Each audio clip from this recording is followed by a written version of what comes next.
Good evening, everyone. Welcome to my presentation. My name is Gianluca Magnani, and I am a softball umpire with FIPS. I want to thank FIPS for having organized this event. I am an umpire with CNA Italy, and I want to thank CNA for their participation in this convention. I also want to thank the Softball Technical Commission that has asked me to prepare this session. As you can see, this presentation will be based on home plate mechanics and how to establish and maintain a consistent strike zone.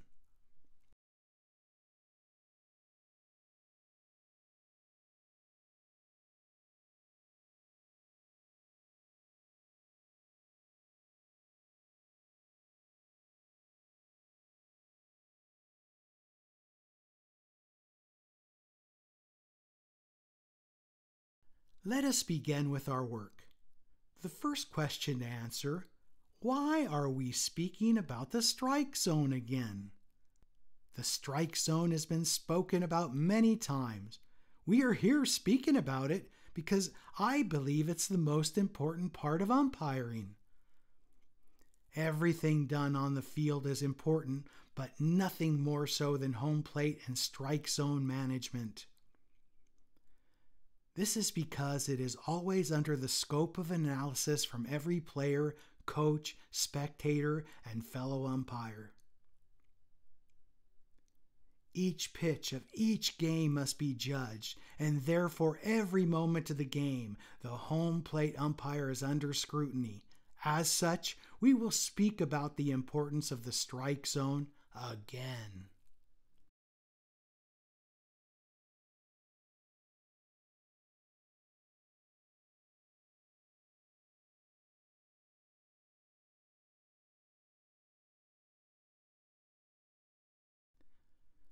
I believe this is the most important aspect of umpiring, for the reasons already mentioned, and more to be explained.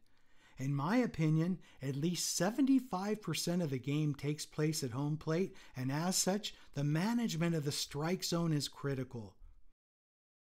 As such, if I've done well in 75% of the game that I have control over, but was poor in my judgment in the other aspects of the game, then I'm doing a fair job in my overall work.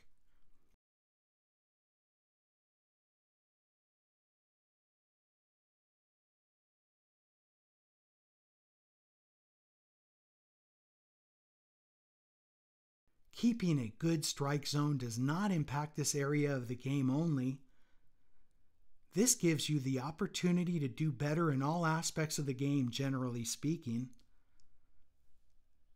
Since this is the most important area of my work and I do this well, I will be more calm and composed in my other work on the field, since I've handled the bigger responsibility already. If I am calm and composed, then I'm more likely to be in the ideal mental state to keep growing, learning, and making adjustments to the other things, since I am overall more content with myself. This keeps me predisposed to continually getting better. If I am secure in my strike zone management, then I am secure in the most important area of my work. Therefore, we must establish a target, that which being to improve our strike zone consistency. That being said, what does it actually mean to improve our strike zone? There is no clear formula to explain how to do this, but calling balls and strikes is always the objective. As a provocation, let me introduce this figure to which you can see on your screen. This is one of the most expert baseball coaches in Italy and a dear friend of mine.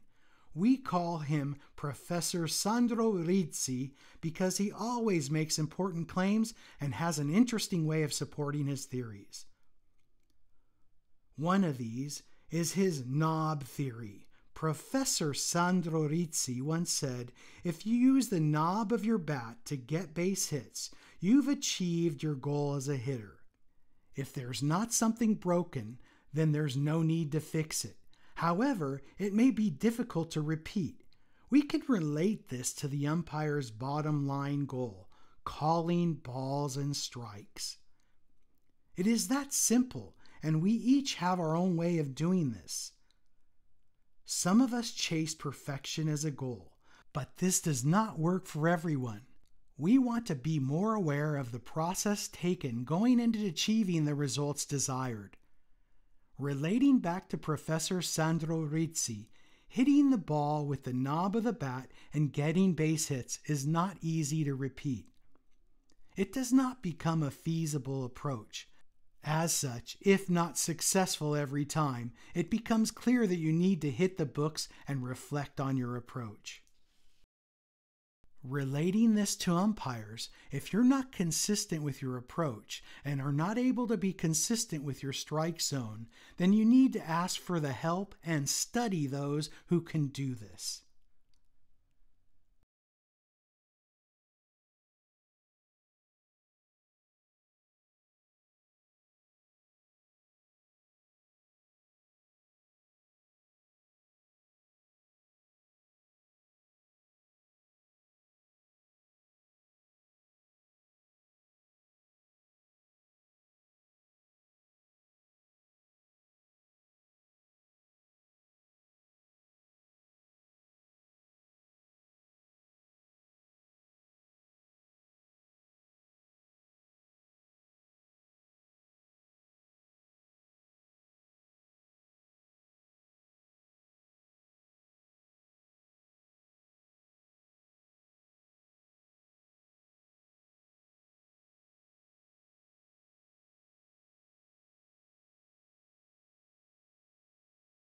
The following is a breakdown of the steps we will follow during this presentation in order to achieve the goal of improving, establishing, and maintaining a consistent strike zone.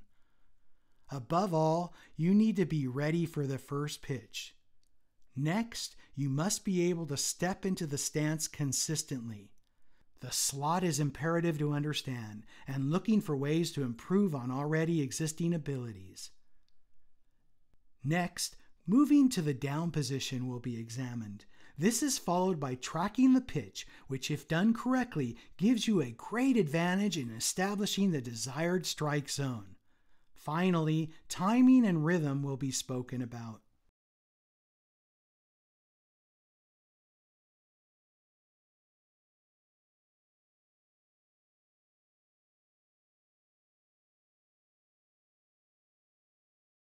The first part is being prepared for the first pitch. What does it mean to be ready for the first pitch? Obviously, all umpires are ready for the first pitch. However, being ready means being prepared for anything you anticipate to see. For whatever happens, I must be clear on how I will react. If I am not ready to anticipate the possibilities, I am never ready for that first pitch. Therefore, we must prepare beforehand, from the moment the pitcher's warming up. Before the lineup cards are exchanged at home plate, we must study and pay particular attention to the pitcher who's getting ready to start the game. Get comfortable with seeing this particular pitcher and the tempo they take in between pitches and through their delivery. Be conscious of the rhythm they possess on the mound as well. Study their technique and style. There are pitchers who have very different methods of preparing to deliver a pitch. This all goes into the pitch that is delivered. Next, be aware of their demeanor. Some pitchers yell with the release of the pitch. If you're not prepared with this as an umpire, you may be distracted. Study their delivery style because this also impacts how you'll read pitches and be able to establish your strike zone.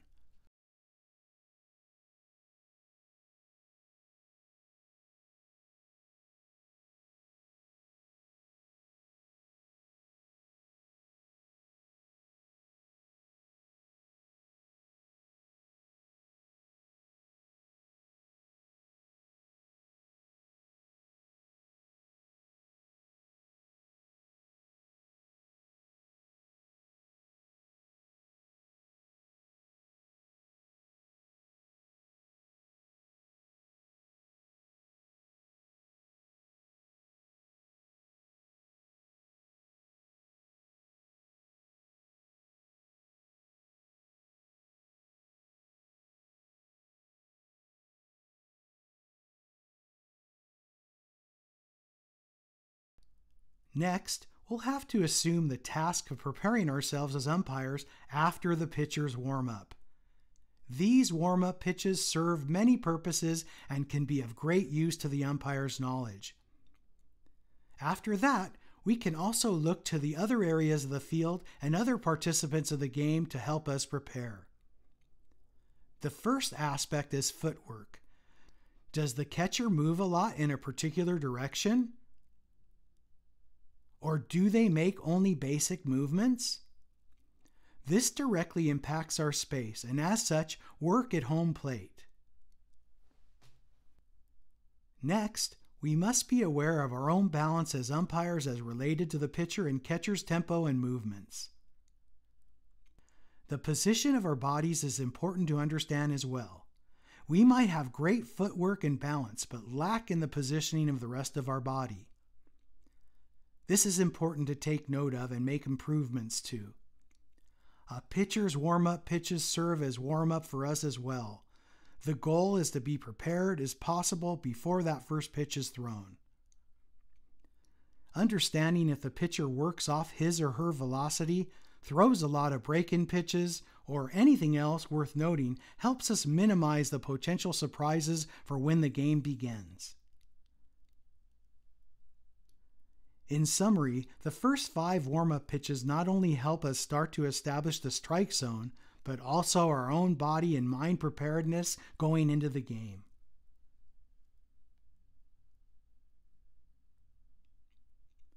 We must also be aware of the fact that things may change.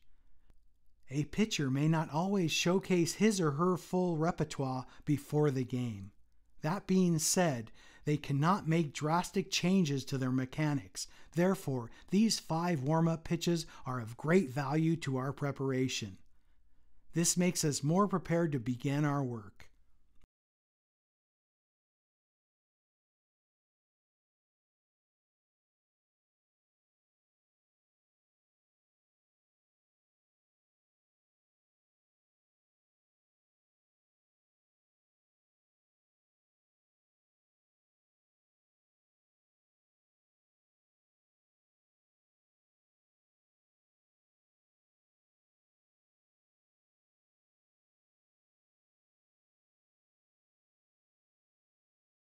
The umpire must enter correctly into his or her position.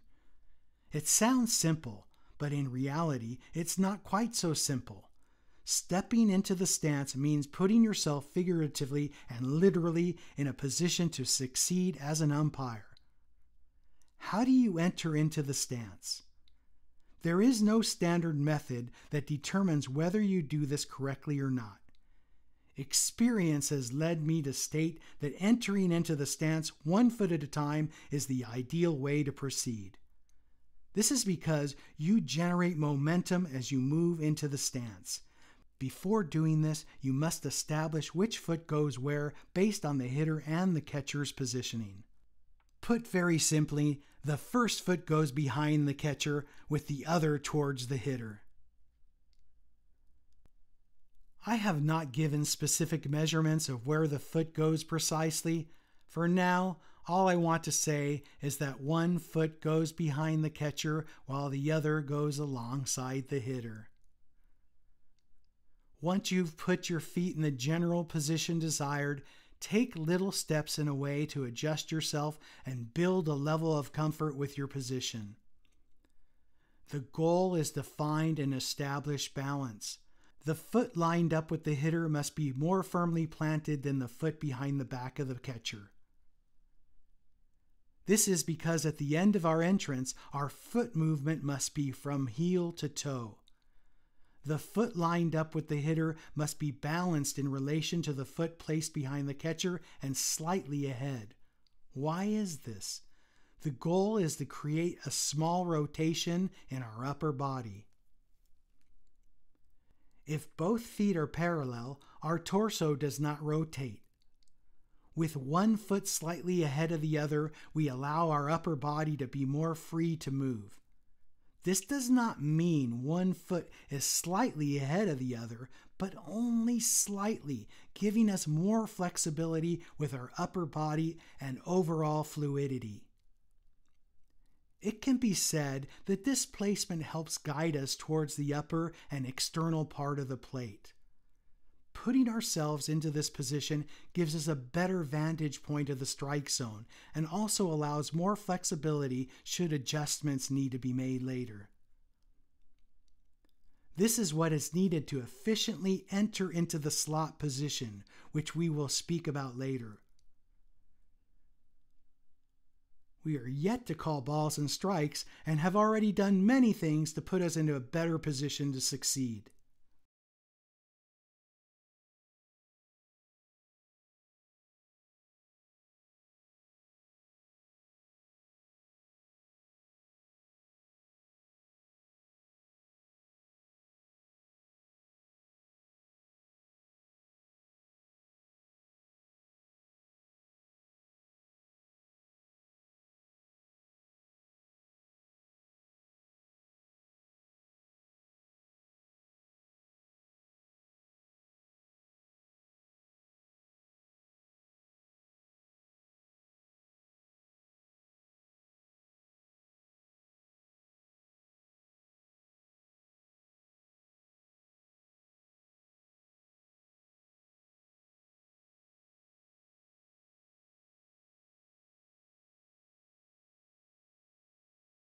Feet must be spread apart. Why is this? Well, this is because it helps us remain in a balanced position. When our feet positioning has been established, our upper body must be evenly balanced in between both feet. More specifically, this weight should be between our heel and the upper part of the ball of our feet. If this is done properly, we will be more firmly planted into a position where we can properly perform our duties. As such, we must spread our feet more or less at the same length of our shoulders' width. This establishes a perfect form. Feet that are too closely connected brings a lack of balance in the upper body. If we are not balanced, we cannot expect good results to follow.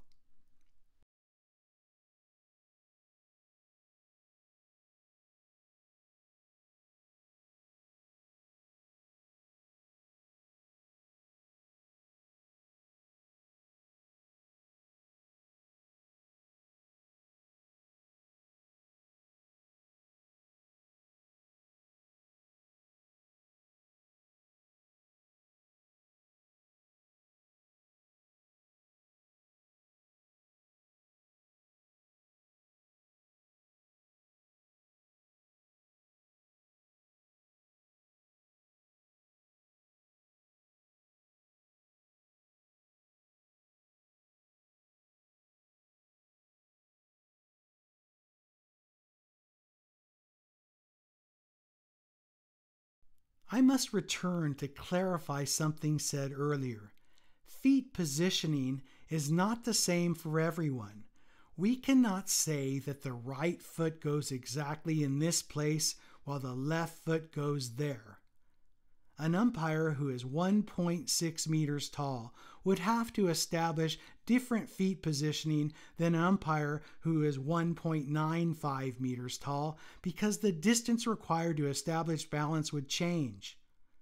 The goal is to establish balance above all other things.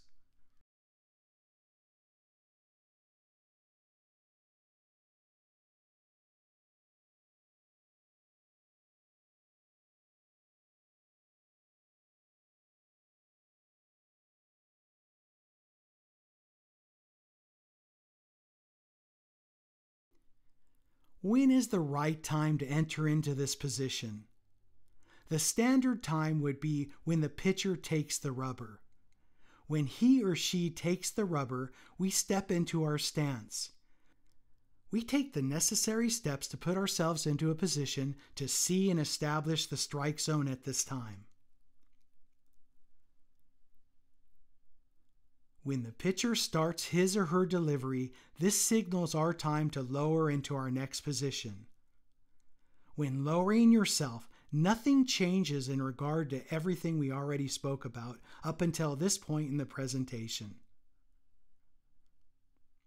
If our positioning was balanced before, then it must still be balanced now. If I need to make a last-second adjustment as I lower into the next position, it means something was not properly done previously to this movement.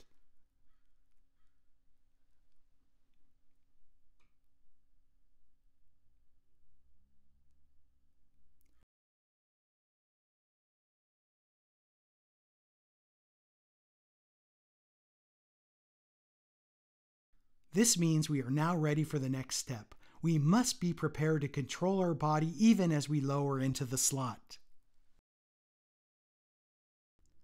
The slot, a very interesting and unique concept. Where do we look and where do we go? Because as mentioned, to this point we have not yet arrived at our judgment of balls and strikes. The definition of slot is the area of space between the catcher and the hitter. The umpire should be putting his head in between this space to allow for the clearest line of vision of the oncoming pitch. Legs must be spread apart in order to make entering this space possible. Whatever needs to be done should be done to create that space and put yourself within it. Your ears should be facing the catcher, aligned with the line imagined from the position of the hitter. This position allows us for doing many great things. If there is a right-handed hitter, everything to your right can be seen very clearly and called a strike, while anything to the left is called a ball. As such, everything in my positioning helps me better identify and judge balls from strikes.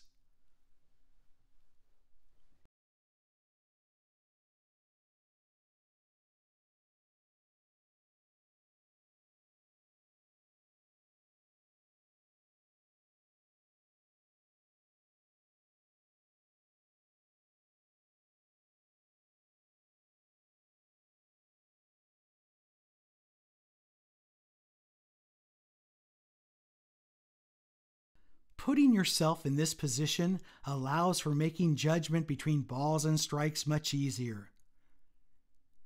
If you were to be directly behind the catcher, then the catcher's mask and/or glove hides part of the zone. As stated before, because of good foot positioning, your body will be easily adapted to the slot. In this position, small adjustments are not hard to make. The goal is to create and maintain an unobstructed view of the pitch and ultimately the strike zone. The most important part of the zone to see from this position becomes the outside part of the zone, based on it being further away from your body than the inside part of the plate.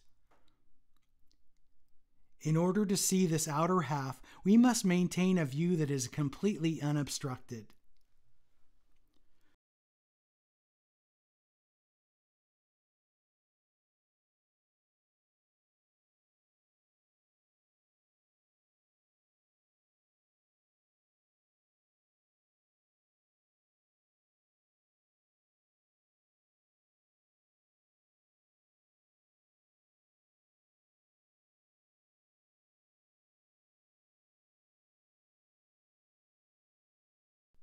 What happens if the catcher obstructs your view? Something must be done. What can be done to unobstruct this view? Anything that obstructs your view from the pitcher's delivery or to the catcher's receiving of the ball can be declared an obstruction. If something obstructs this view, we need to reestablish our positioning from the start. It might be the case where we can see the plate clearly, but do not see the pitcher as desired. A readjustment may need to be made should this happen. A substantial readjustment can be made by standing upright, lifting your head above the catcher's head in order to regain total perspective of the pitcher and/or his or her pitch. Doing this also sacrifices some of your view, but not all of it.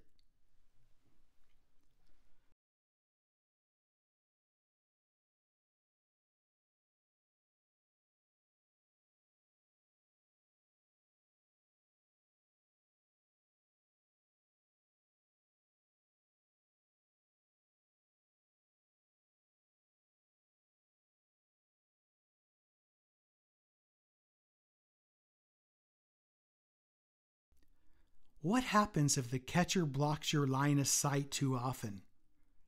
If this is a youth level game and the catcher has limited experience, you will need to speak with his coach.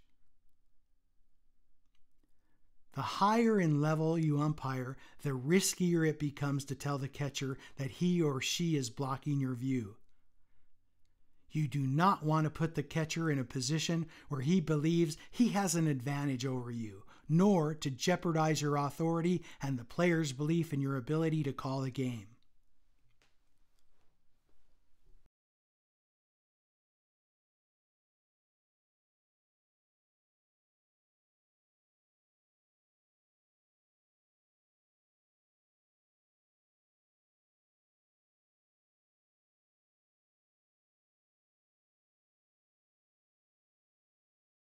There may also be cases where the hitter is obstructing your view. If you need to move closer to the catcher, you may be sacrificing a portion of your line of sight, but it may be necessary based on your options. You should never put yourself on the opposite side of the hitter based on their obstructing of your view. This compromises all of your perspective. Something may need to be sacrificed in order to make gains in other areas, but you should never change your positioning entirely.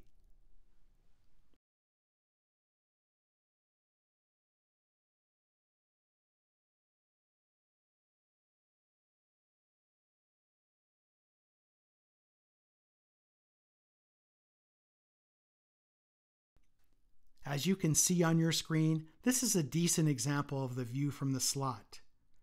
The outside corner is not perfectly visible, but it is a good start. You could move a little closer to the hitter if needed to get a better view of the outer half of the plate.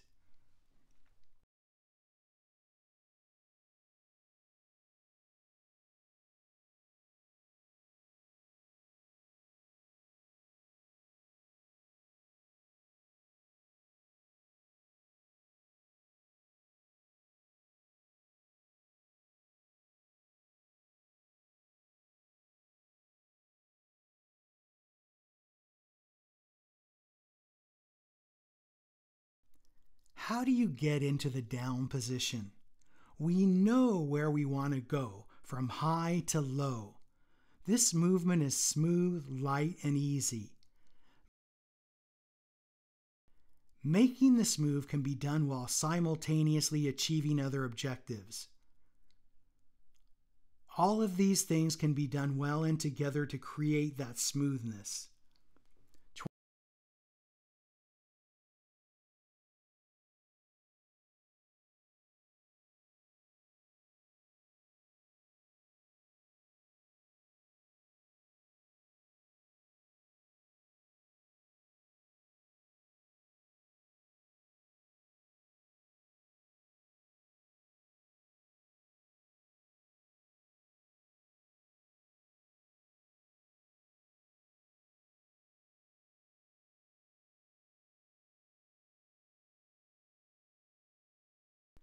Let us start with speaking about the head.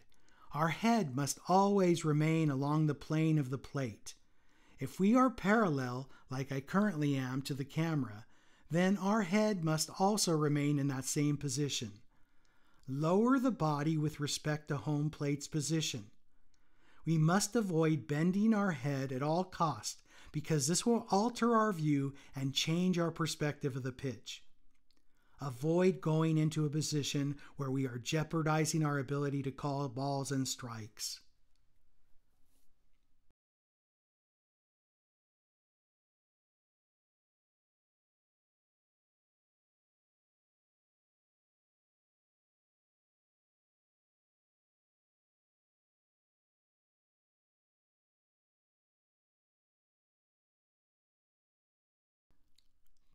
The back. Keep in mind our feet are already in position here. The back will remain a little bit rigid as we lower into the downward position. This is normal and to be expected based on the limitations our body is currently facing.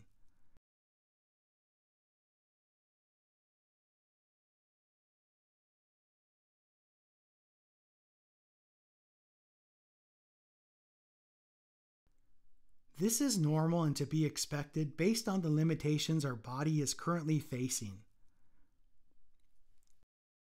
A back that is too bent will lead to poor movement patterns and poor decision making. Worse than that would happen with improper feet positioning. The back remains straight as we lower into the down position.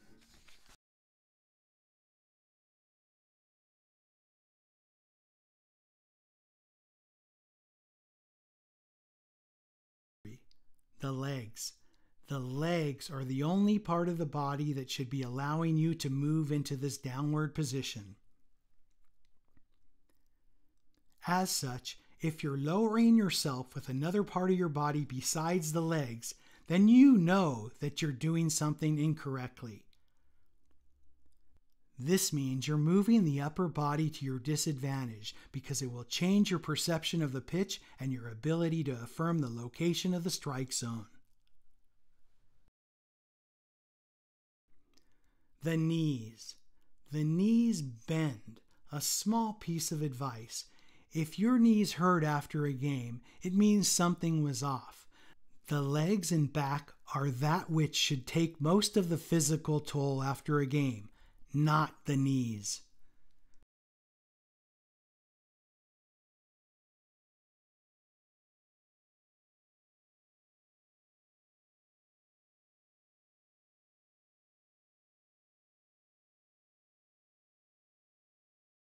Timing is fundamental to our success as umpires. As the pitcher starts his delivery, we start to lower ourselves. But as all pitchers are different, likewise, all deliveries and movement patterns are also unique. Therefore, we must time this perfectly. Going into the down position must not be too early because then we would be stuck in that position, be less flexible, and this would lead to more stress placed on the body over the course of a full game.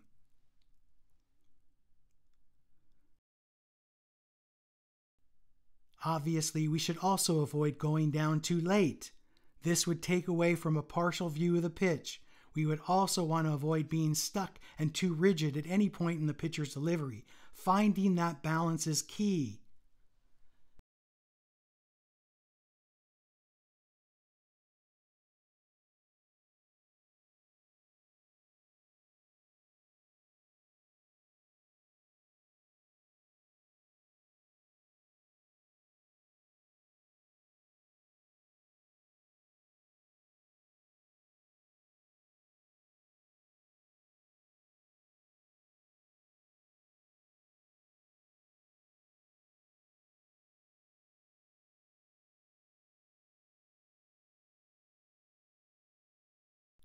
The important thing among all of this is that the body doesn't need to move. It needs to be firm, steady, balanced, and consistent to give us the best chance possible to track the pitch. As such, our eyes need to be in the same position at all times. Our eyes will never be in the strike zone if our feet are positioned incorrectly. Along with being outside of the zone, they need to be above the zone at the upper and inside part of the plate. Seeing the zone from above is easier to make judgment calls. As our body is positioned in the way we've been describing, the lower and external part of the plate is that which is the most difficult to call balls and strikes, but we are very aware of this and we are still positioned in a way that we can make correct judgments.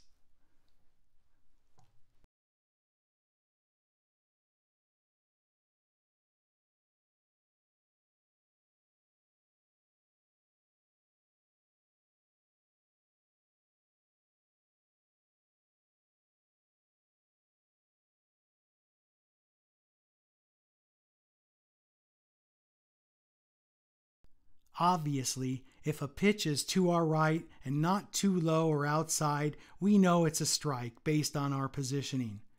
If a pitch is to our left, then this will be easily identified as a ball. This is again based on right-handed hitters being in the box. This position helps us perform our job, but we need to commit to not moving the head unnecessarily because it will change the perspective of the strike zone entirely.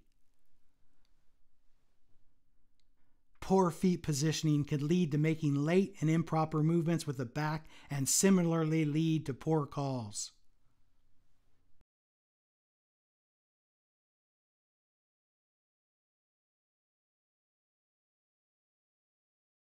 The shoulders should be slightly rotated, but moving only in relation to our feet.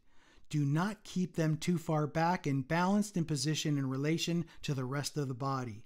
The hands are not needed to see balls and strikes, but used only when making the actual gesture of a strike or strikeout. Hands are to be placed in front of us. They can help us if a ball is not caught or blocked by the catcher. Hands placed behind us lead to stiff arms that, when hit by a ball, can potentially break. On the other hand, hands will not. When we know our hands will not break, then we are more calm and composed in our job of calling balls and strikes. Hands in front of the body also help the entire body maintain balance, as opposed to them being behind the back, where then they become too rigid. This is all important when establishing our ability to accurately call balls and strikes. In summary, the body is still and strong in preparation to make a call, and the head does not move in the time when the pitch is on its way to the catcher.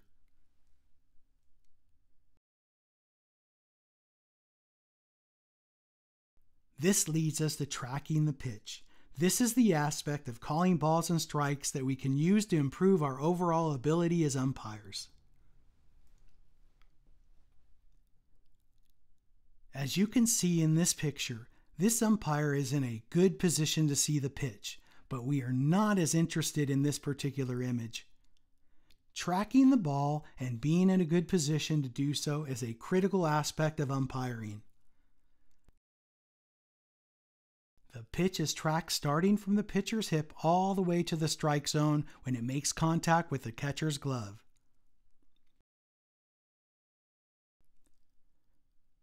We can use the sound of the glove making contact with the ball to establish our timing. This can consistently be used to establish our individual timing of making the call. Attention, because I did not say that a ball entering the catcher's glove does not determine a strike from a ball. It is the sound that the glove makes that helps us launch our timing of making the call, ball or strike.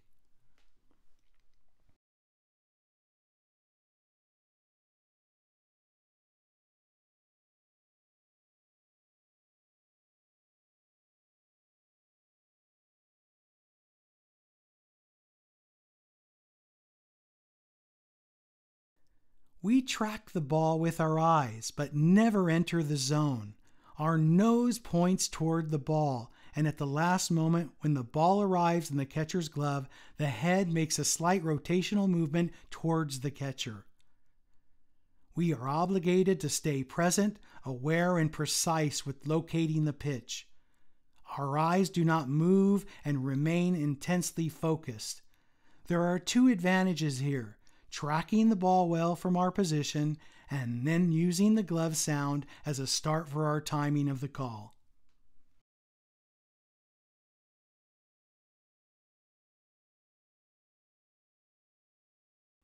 Timing and rhythm.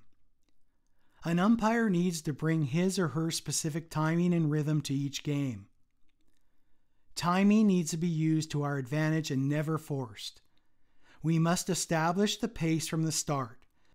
Calls must not be made too quickly, and we must remember to use the sound of the catcher's mitt. Calls can neither be made too late, otherwise we jeopardize our credibility of the call that was made. To follow correct timing, we must be concentrating and track the ball accurately from the very start. Controlling ourselves is key. Establishing a delay is also critical. Remember, we control the pace.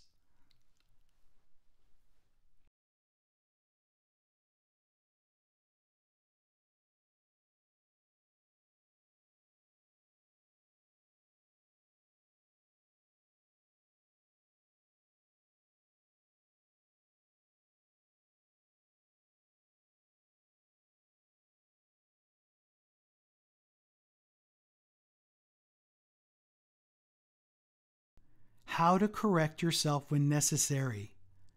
The most difficult adjustments are made when alternating from right to left-handed hitters. This is the case at all levels. For me, left-handed hitters are a problem. I must always reassess myself in these situations. If you do not believe the disparity in yourself, take a photo or a video and then be honest with self-improvement. I always take an extra moment when the left-handed hitter is in the box and ensure that I am making all the correct movements in preparation for the pitch.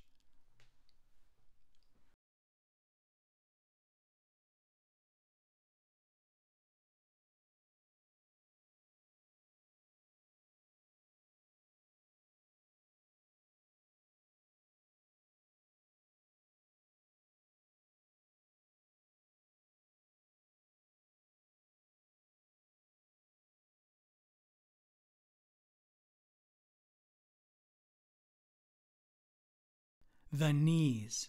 As I said before, when the back is too straight, the knees bend internally and toward the ground, which is not ideal.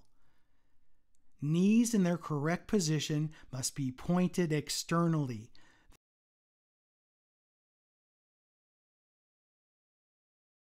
In the picture on your screen, this is an umpire that I regard as having incredible form.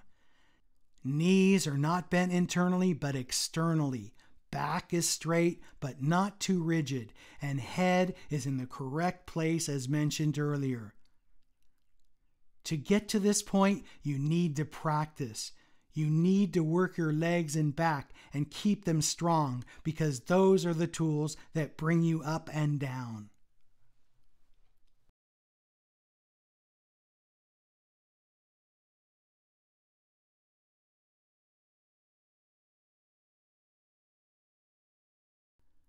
Comfort. We must remain and look to always achieve a comfortable position in order to do our jobs well. Work to get to this physical and mental point. If we are comfortable, we will perform our job well.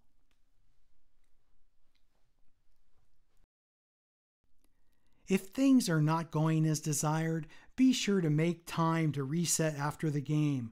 Review all the fundamentals of umpiring. Start from the beginning. Feet, knees, depth, ear, the slot, all of which that we have done so normally should be thought of again. Thinking it through from the beginning helps in recreating certainty and confidence in our role.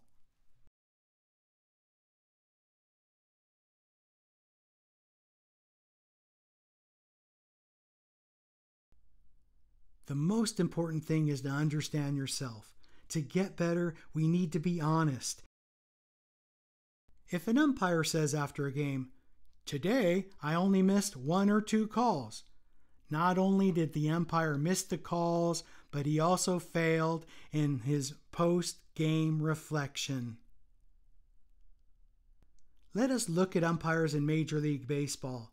If 5 to 10 calls are missed in one game of the World Series, it can still be reflected as a good performance. Understand yourself and be honest. If an umpire at the highest level is missing 5 to 10 calls per game, then we must also have a lot of room for improvement. Understand yourself and look to build on your strong points and strengthen your weak points.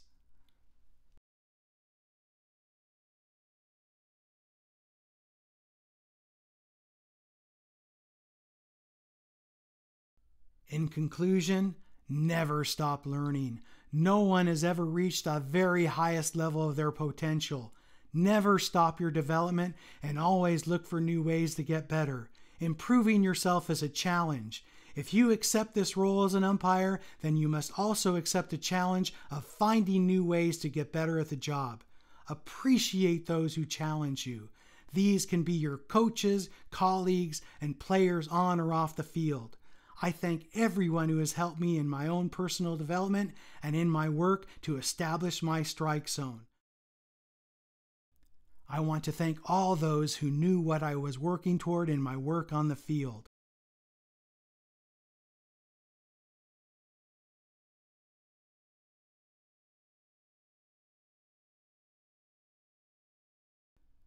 I want to also thank all the umpires that I've met along my journey and helped me get better. Thank you.